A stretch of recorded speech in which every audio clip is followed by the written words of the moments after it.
Hello, you lovely people. It's Fallout 4 Guy here, and welcome back to another behind the scenes video. This time it's for my Sanctuary Hills Reimagining. If you haven't seen the tour for that, please check that out first. I'd much rather you see the tour before you see the behind the scenes.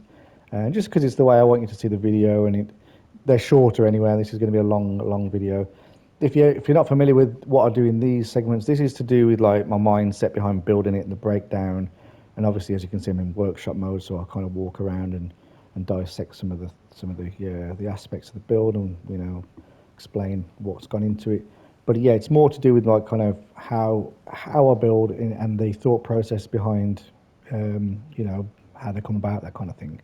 So yeah, so I'm not going to sort of talk too much now. I want to get into it because there's a lot to cover. Thank you for everyone that's commented and give me all your suggestions and questions that you want me to sort of address now. That's been helpful because, like I said, there's a lot to talk about, and I'm probably going to forget stuff. So, so yeah, thank you for that. Right, I'm just going to get my phone because I wrote down all the questions you guys asked about. Okay, so the first one was in capitals, and it happened a couple of times. Lots of question marks. How is what I got.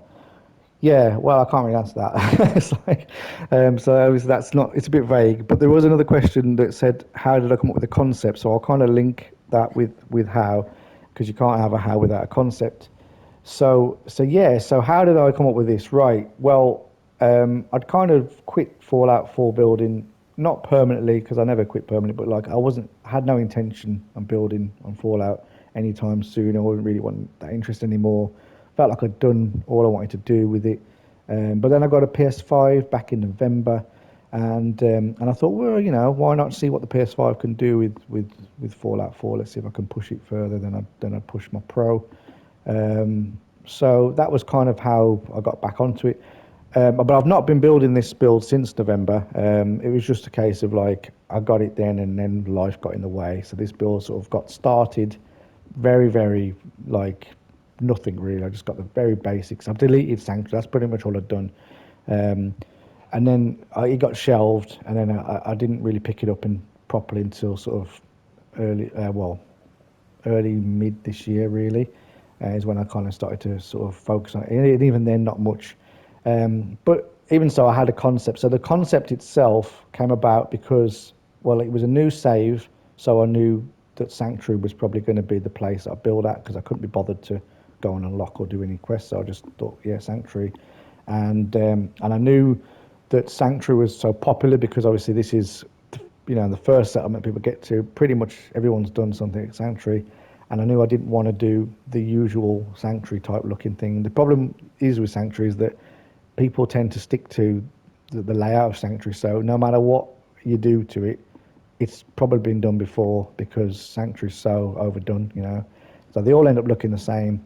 So I wanted something that was so far from what people were used to seeing at Sanctuary, on console at least. That was the main thing, like an unrecognizable Sanctuary. And then the other thing that kind of gave me the concept was that I need to push myself all the time. And I don't build on this game unless I feel like I'm improving. Like that's just a thing with me. I need to always be better all the time. Like everything's got to be better than last time, kind of thing. So I yeah, I have to always increase my skill set. And the only way I know how to do that is to kind of push myself into areas that I'm not very good at, and I improve on my weak points. So, that you must have heard the saying, a jack of all trades, master of none. Well, that's me, except I want to be jack of all trades, master of all. So I'm kind of always pushing. So I was like, right, what don't I like doing? I don't like doing big builds. I think I've said that before. I've done some big builds in the past. They are not my forte. I always find them hard and challenging. So I'm a small detailed builder. I feel comfortable in that area, and I can do them in my sleep. And and the Fallout aesthetic is again very natural to me. I find it easy to build, like the scrappy, junky style. So two things that I'm good at and comfortable doing. I didn't want to do them. I was like, right, it's going to have to be a big build, and it's going to not look like Fallout. That was the two challenging things, and obviously not look like Sanctuary, of course. So yeah, that was the concept, and that's how I got. Well, that's how I got where it is now. It's just a case of like taking an idea and then just sort of developing on it as you go along. But like I said, this wasn't something that I was working on from all that time. It was just I'd pick it up and do little bits here and there, and it wasn't until the last couple of months, really, up until uploading it, where I really actually spent some serious time on it and did did like pretty much most of the work what you see here. And that's the other thing, that I don't do long builds. Like, I'm not someone that likes to spend hundreds of hours on a build. I'm pretty much 50, 60 hours is my average, and that's kind of like where I like to call it a day. And so this was another thing, that this was a build that I had no real time frame on, because you guys hadn't seen a video from me for so long, over a year. There was nobody really kind of to sort of get a video out for. It wasn't until the last few months I was getting constant questions then about when a new build was coming. But I think I'd already, because I teased a shot of the PS5 originally at the end of the year, end of last year. So people knew that there was maybe something, but yeah, okay, that was the only time I got questioned. Other than that, I had no real kind of pressure on the time scale of it. So it was quite nice just to be able to, like, well, it's a long build, but if I get bored, I can just give it a rest and have a month off it, and then I'll go back and do a bit. So it didn't feel like a constant chore. Whereas the 50, 60 hour builds, I normally will build that in a week or 2 weeks, depending on how much time I get. So it'd be like a 25 hour a week build or something like that. And they're very much, that's all I focus on, do it. And you get into a nice flow and a groove. I found it tough to get into a groove with this, because I kept getting interrupted with other things. So nothing fit into place, again, until the last couple of months, really, where I've got to really put my teeth into it. But anyway, right, so that's pretty much the concept. So next question we've got, so terraforming. How do I do the terraforming? I'll talk about that later. So we've got the bridge and the wood detailing and the arches and the buildings. Okay. Well, this question's specifically about the wood detailing and the arches, but I'll include sort of about the buildings themselves really into that, because, well, in my opinion, the detailing is easier to do than the actual buildings. So so this is, you can't have the detail without the buildings themselves, and this is more important, I think, when you're doing something like this kind of scale, is how you get your layout in there in the first place. So so the way I do it, well, for me, I have a vision. Yeah, that's like obviously the main part where it starts. You've got to have a vision at first of what you want it to look like. So I'd already got that, as explained like earlier. I deleted everything in Sanctuary except these walls that run around the edge. I knew I wanted a canal. That was in my vision. So I want a canal running through the middle of the town, and I want this really tall building in the middle that's going to sort of tower over every other building. That's my vision. And I knew roughly the kind of style, what I want it to look like, but haven't built it yet, so not entirely sure exactly what it's going to look like. So you want to build something first to give you your kind of your starting point and your guide of what the rest can follow on with. So this building I pretty much finished. It wasn't completely finished, but it was more finished than any other building was ever going to be. At the early stage, because I do most of my detailing towards the end, yeah, when I know how far I can go with, how far I can take the system before it's starting to blow up, like. So, but the first building is like my concept art, if you like, yeah. So I detailed that up pretty close to how it looks now, with the exception of a few little bits. Once I got that in place, then I've got my guide, and I know roughly, well, I know the size now, because now I know that's the tallest building. So I've got a guide how tall the other ones could be. So I'm always, trying to stick to my theme. And then of course I've got like, a look. So I've got like the initial style. I'm like, okay, now everything else has got to follow on with that kind of look. So the pipe work, the machinery, that kind of thing. That's the details, yeah. So after that, it's a case of, right, now how many buildings am I going to need to make this area work? So you've got the length of this, for example, the canal. I know how far that's going back. So I'll need to get buildings that go from this building along to there, kind of thing. So the best thing to do the best way I do it, I'm not saying it's the best ever, but the way I do it is I'll build like mock-up buildings, yeah, just literally barn pieces, nothing, all the same colour, just whatever, slap it down. Don't give a shit, just stick it anywhere, just to give me a footprint. So I'll mock the buildings up, rough sizes, rough shapes of what I want. So again, we've got the height of this, so that one's a little bit lower, look. And then we go down a little bit, down a little bit, down into the slum area where they don't have much, not much verticality in that place, and then around and, back again. So nothing's allowed to be taller than this, I know that. And we need to know roughly how many buildings it's going to take us to get from there to the other end. So that, again, that's more for my planning of like, well, how much, is it going to be a shop? How many shops do I need? How many buildings am I going to have to think about decorating? Is there going to be interiors in that? It's good to have an idea of how much you need before you get there. And this is just, honestly, this is just for the systems point of view. Like, if you could build unlimited amount and you didn't care about how your frames per second is going to be like, then you don't really need to take that into account. But for me, I like to show you a build that's done, on the PlayStation, obviously, but also that runs, on the PlayStation, not something that just doesn't even, that's a slideshow.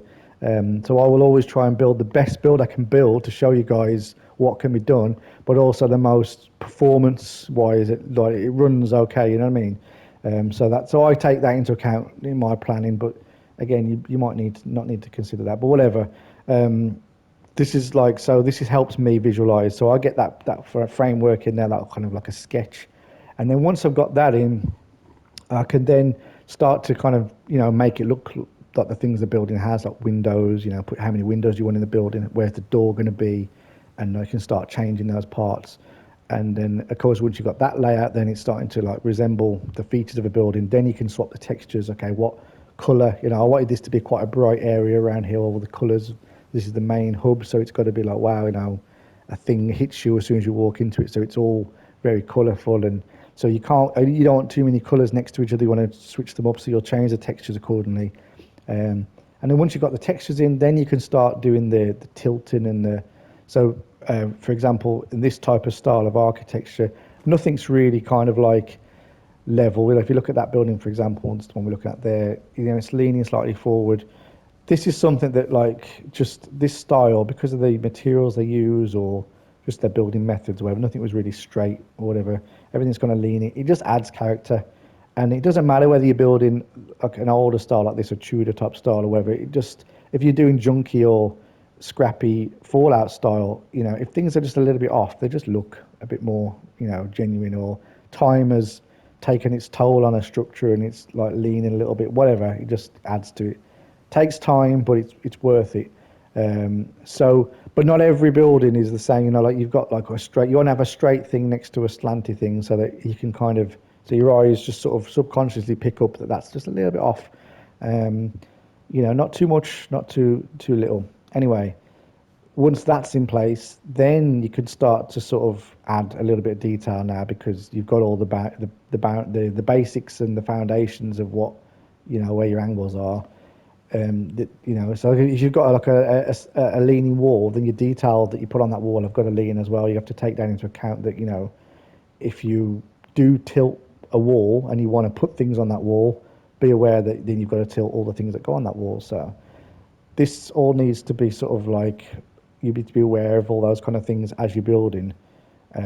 So like if you've done the detailing first, for example, yeah, and then you decide you want to lean that wall out, well, you might as well just build it again, because you've got to take it all off. Whereas if you just tilt it and then think, okay, now I'm going to add this and this, you'll have it's the same amount of work, but you're not having to redo stuff, So once the detailing's gone on, and then once that's sort of in place, which is on the wooden detail I'm talking about now, this is all I'm on about, this wooden framework. So this kind of stuff, this is what you'll see in all these type of buildings from this kind of period. They have this wooden sort of cross-section stuff going on all over the place. Like this detailing makes the same assets look different, yeah? I'm using pretty much 5 or 6 assets. You'll see it's all barnwood pieces. It's all just different colours of the same walls. But the wood, even the roofs look like barnwood pieces. But the wood detailing of the posts and the beams and stuff, they really kind of like add a little bit more of a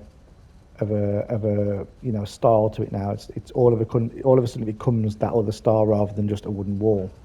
So obviously it varies from different types of buildings, but you know, detailing is that. So if you do this near the end, this, like in my opinion, helps not to repeat stuff too much because, well, you can do a certain amount of it, but like right near the end, I do like one last detail sweep, and that's when I'll go around and really kind of like pour the detail on. That's when all the, the foliage and stuff is going on, and the ivy up the walls. That's the kind of stuff I'll put in last. That kind of stuff I think really adds the final touch. That's the polish, you know what I mean?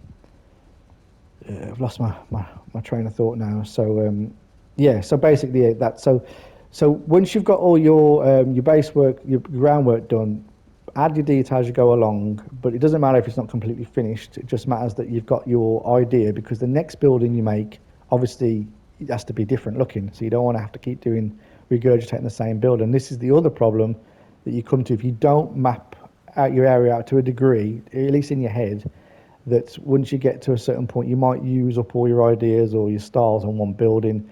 So if you plan ahead a little bit, you think, right, this is a cool design I've done, but let's not put it all into this building, because I know I've got to put this building next to it and then that building. And then you can kind of like just save some of your ideas and spread them across, like, not have to use it all, because you could make one awesome building and use all these amazing ideas you've had. And then you get to the next point and you think, shit, what do I do with that one now?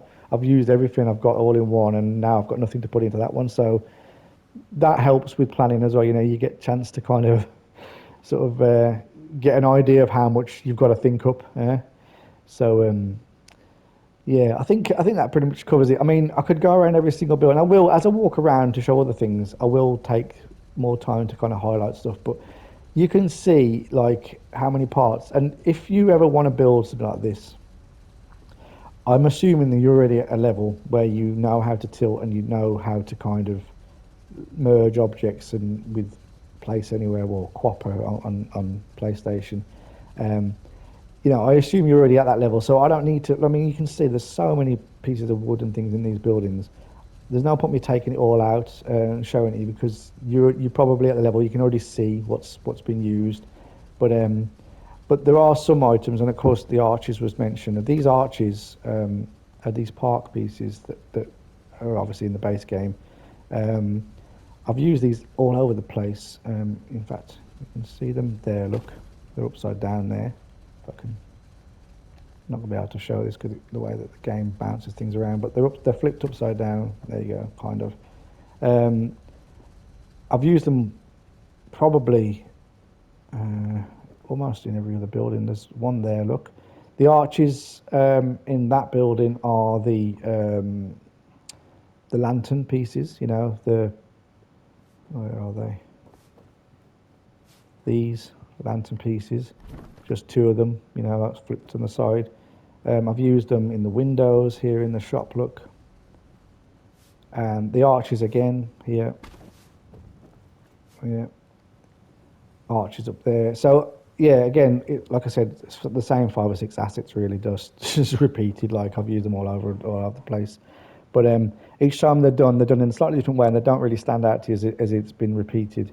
So yeah, and then just before I move on from the buildings, and then once you've got your woodwork detailing stuff in place, then it looks like a medieval building. So then you've got to go and add your pipe work and machinery and stuff to bring it back in line with the original vision.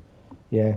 So like once you've got that concept, you don't steer too far from your original. Because if I took all these pipes and machines out, you're literally looking at like an old Victorian building then. So to bring it back into the steampunky look, you got to then keep remembering to add all the little things that you've done before. So yeah, I'm kind of rambling now, but look, that's pretty much the case of how I do the buildings. Right. Well, what is the next question? So, doing terraforming later. The bridge. Okay, the bridge was in with the wood stuff. Again, all the same stuff. Wood panels, wood posts and planks of wood, all individual, as you can see. The the thing with this is obviously you've got to know how to tilt. That was one of the questions actually, but I'm not including that in here because tilting is its whole other video, and it's already been done better than what I would do. PRT's got a great tilting tutorial on his channel, and I've always linking that to people when they ask how to use QwaPA. But yeah, tilting is the key, obviously. And then the other thing is just understanding, how tilting works on different axes when you're tilting objects. To build something like this when you're just new to tilting, you've never tilted before, will take you a hell of a long time, and it'd probably be too frustrating. But once you've done it for, years like I have, tilting is not it's not a big deal, and I can probably put this together in like a fraction of the time to somebody new to it. But the principle of it, like, really is having set up a few different tilt bases. And again, if you don't know what I'm talking about with this bit, you need to go and watch a video about how to sort of tilt in the start. You need a bread box or some item that you work off on PlayStation to tilt things. So you set a few of those up as your template, and you want to get like a curve in this example. So you're setting a few off that have one angle going this way, and then one angle coming the other side, so you get that nice curve.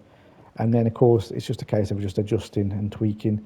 And these when you tilt these items on, these are on a different axis to the ones that stand up straight, so you can move them like that.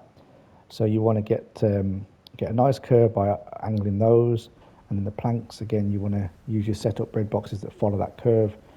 And I'm not doing a very good job of explaining this, but if you know how to tilt, you'll know what I'm saying, basically, how to do this. So it's kind of hard to explain it to someone who doesn't know how to tilt. So I'm assuming you understand the basics of it first, and then you understand why I'm saying about setting up bread boxes to kind of have your angle to work off. Multiple ones, actually. I was surprised to know how many people just use one bread box for their work. Like, I've got like 20 on the go most of the time, all different angles.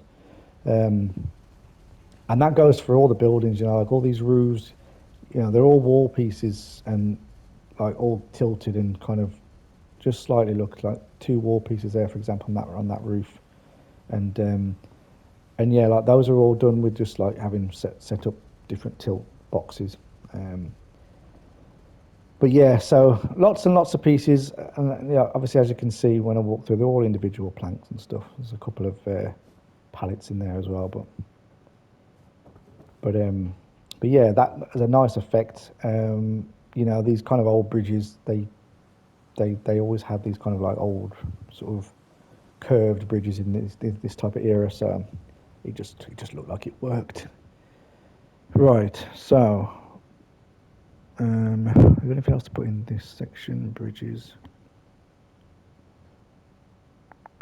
The Fireplace Hunter's House that was asked about, I could just put that with this because it's close. So the Hunter's House, like, again, this was something that as I was, building, planning through it, I was originally going to have this as my player home because I normally always have a player home in any of my builds. But as I got more into the build, it became more level design than a settlement to me. So I started to think less and less about me as a player. I just didn't give a shit. So it just seemed like having a player home just kind of contradicted what I was sort of doing with it anyway. So I didn't bother in the end having the player home in there. But I still wanted a focal point, and the curves and the all that stuff got added in a little bit later, just because I wanted to really make the outside more of a statement, because I wasn't going to go in there, and all the stuff I mentioned before about the the hanging lantern piece and stuff, they're all used obviously in the park thing, just to give it like a nice shape to it.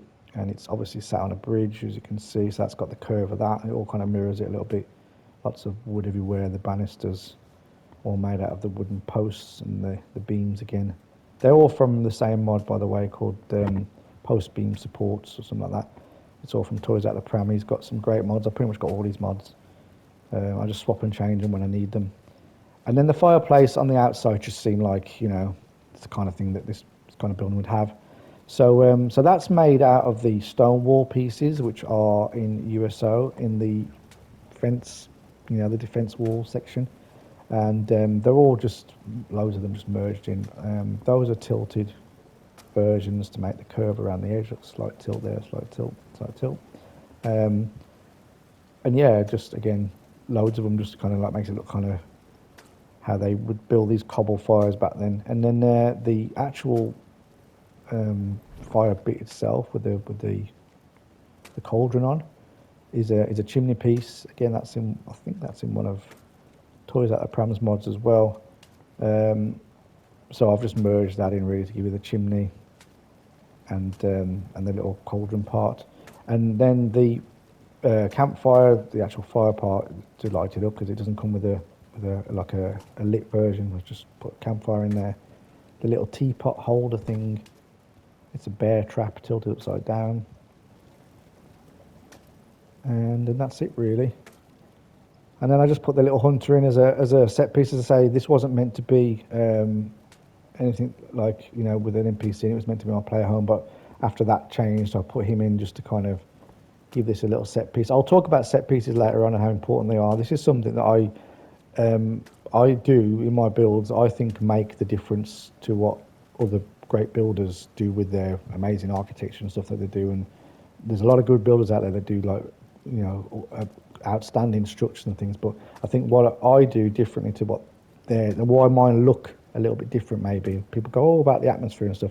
I think it's just the set pieces. I think adding set pieces are invaluable really to make your place look alive, but I'll talk about that later. But yeah, this is why I put him in there, just to kind of make this area look like he lives there now, and he's there just chopping his meat. And that animation is the cooking workbench one, the one, the stove. So I'll just use that animation rug, which is, the rugs are from Busy Settlers. Now, the well was also asked. I might do that now as well, because I'm talking about the bricks and stuff that we used in the fireplace. So just straight off that, the well, the only relation is that it's because it's used in the same items. Stone wall pieces from USO, and then the rest of it's pretty straightforward really. It was just the posts from post beam supports, the hanging lanterns again. The rope pieces are from Fallout 4 guys requested parts, another Toys Out the Pram mod, and so are the gears, also from my mod. And then the chains are from Fallout 4 guys requested parts. The what is that? The steering wheel of a ship, a boat steering wheel, whatever that's actually called. That's also from Fallout 4 guys requested parts. That's in Wordy Purty section now, and yeah, it's pretty. I mean, it's not really very complicated. It just looks like a well, but the concept to this was just a case of there should be a well in this kind of area. That's all. I just thought it'd be cool to have a well. I built it off site. I normally build these kind of things off site just to kind of test how they look before I actually put them in, because by this time I've got the floor and stuff in here, and all the detail on the floor and things that are in the way or whatever. So when you build these kind of kit bash objects on site, sometimes because I'm using a fence post to pick up items. You PC guys probably don't even know what I'm talking about, but basically QwaPA works off every item I place is placed with another item that I have to attach to it to move that. So if you have the item that you're trying to attach to next to something else, sometimes you're picking up the wrong thing. So when I'm kit bashing objects like this, I'll normally build them off site, away from other items that can get in the way. Then once I'm happy with how it looks, I then build it actually in place by just moving it one piece at a time into position, basically. It took me about an hour maybe to build it off site, and then once I knew what I was doing with it, took me about 5 minutes to build it actually in the spot it's in.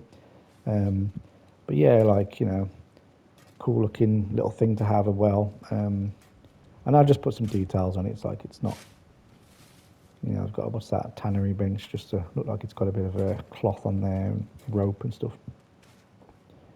Yeah, so, right, I'm going to get into the juicy bits. So, done the well. So we've got sewers, water placement, I'll do that with terraforming. What else have we got? Small stuff. Blacksmith and NPCs. Well, I'll talk about NPCs later, but Blacksmith, which is right here, I can do. And in fact, NPCs, this fucking Blacksmith, this is the worst NPC for me in the whole build. Not because he wasn't compliant to doing what he was doing, not at all. Like, that's normally the reason why I hate NPCs, because a lot of them don't just do what they're told. He actually was fine, like he went straight onto his rug and never moved, but because of the animation I wanted, because I wanted a blacksmith hitting a piece of metal on an anvil, obviously, I had to use the armor workbench animation. So if you're familiar with that, you've got like an anvil on one side and you've got your sewing machine on the next. So I wanted this, what he's doing now. That's what I wanted, yeah. I didn't want the sewing machine bit, but of course you can't split animations up. So yeah, so he was doing that, and then we went to do his sewing machine part, which was like, what the hell am I going to do with that? How am I going to make that look like he's doing anything relevant to what's going on?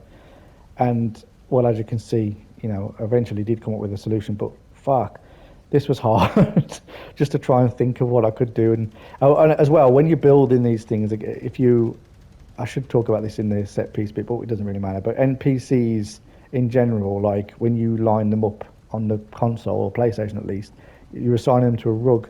So if you want to build a thing like this and you was trying to make him go on the rug and do the animation, instead of just moving the rug closer to the item each time and then reassigning him to get him lined up, it's easier to just build the item around him, yeah, which is what I normally do with my NPC placement. So I'll place him roughly where I want him to go, and then I'll build this object, for example, which I'd already built again off site roughly. Just like I knew I wanted an anvil, so I already worked out I was going to hide the anvil. That's an anchor, by the way, that he's hitting. It's a big anchor piece. If I use that rope, there you can see it's an anchor now. Look. So it's an anchor just tilted, and then so I built that off site, and then of course bring it back into the settlement, and then start to sort of line it up with him at the right height and so forth. So this part though really scratched my brains about how I'm going to make it work with that. So I've come up with this kind of like buzzsaw thing, which is from workshop. What's it called? All my mods are in my list, but it's something like workshop items or workshop decoration pack, that's what it's called. And there's like a saw thing in there basically, but it comes with Clutter. I don't know, I can't click on it now. Can't click on it. Maybe it's bugged out. Sometimes they do bug out those items so you can't move them. Anyway, it doesn't matter, but you can see what it is. It comes with a bit of Clutter. I've just sunk it down into the stone a little bit.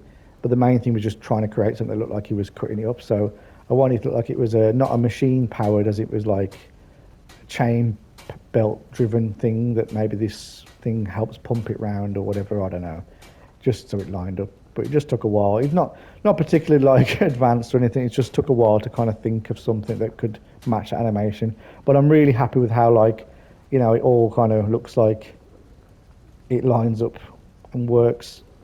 And while we're talking about the blacksmith, I might as well talk about the old Bellows, because that was sort of asked as well. So I built a couple of different versions of Bellows as well, because I started smaller obviously, but then none of them looked right, and the size of the actual kind of the furnace type thing, smelting pit, whatever they're called, it just looked like it needed a bigger one. So yeah, I came up with this design in the end. But this is like coffin lids. There's like 2 coffin lids there, see coffin lids, and then the actual leather sort of bellows bit is 2 different angled Brahmin hide pillows. These are from USO. So one's upside down, look, and then the one underneath that would be the other way up. I can't click on it, but yeah, that one's below is the right way up. So there's 2 there's one lined on top and then an inverted one to give it that kind of like curved shape that the bellows would have. You know what I mean? Like you can see it better there, I suppose, on that angle. And then each one then is tilted slightly to follow the decline that's going into the bellows. They'll just tilt it a little bit off. Just lots of them basically, and then lots of different angled coffin lids just to kind of divide them up. And then the attachment is this AC ducting, just so it looks like it connects up to the thing. And then because it was so heavy duty looking, like these bellows normally what they have is like a frame piece here, and then they'll have like a lever attached to them, which is like on a long post with a wire or a chain or whatever, and then someone stands on this side and they'll pump it. But this, I don't know, it didn't look like it would work on mine because obviously you're standing here to operate it, so it seemed a bit disconnected. So I decided, oh, I'll have this chain pulley system work. The chain goes around and it's connected to the bottom part of there. And if you notice that the chain looks slight tilt on the chain just to kind of keep the physics of it looking right. So then it pulls this bottom piece up into itself, pushes the air out into the furnace, the smelting pit, and then yeah, and pulls it back down, and that's kind of how it works. So bit of a like kind of made up looking one, but like in general, you know, it looks like it should work at least, or at least to me it does. And then you see that animation there, see? So I kind of got the printing press pushed out just enough to make it look like his foot was on something there. I had a wheelchair flipped upside down with the pedals coming out, so look, I had a pedal, but it didn't look right when his foot connected with it. It kind of went through it, so it's better just to not have anything, I think, and it kind of still sells it. I don't think I really showed around this maybe in the tour, but like there's just a little coal yard here, like, you know, put coal in the furnace or whatever. More coal there, just scrap. So yeah, that's the entire blacksmith. The sign doesn't really make much sense. It says disposal, but it's got brothers, and they, you know, could be brothers, whatever. The signage and actually in this build is very, you know, I was very limited to what I could do with the signs because there's a certain style I wanted to look like, obviously match the style, but a lot of the signs in the games just didn't really go. And of course, with it being PlayStation, you know, there's no external assets. The signage in general is quite limited on PlayStation with certain looks. So I picked the signs that maybe just about pass, but yeah, not really happy. I would have liked to have had more signage, but it is what it is.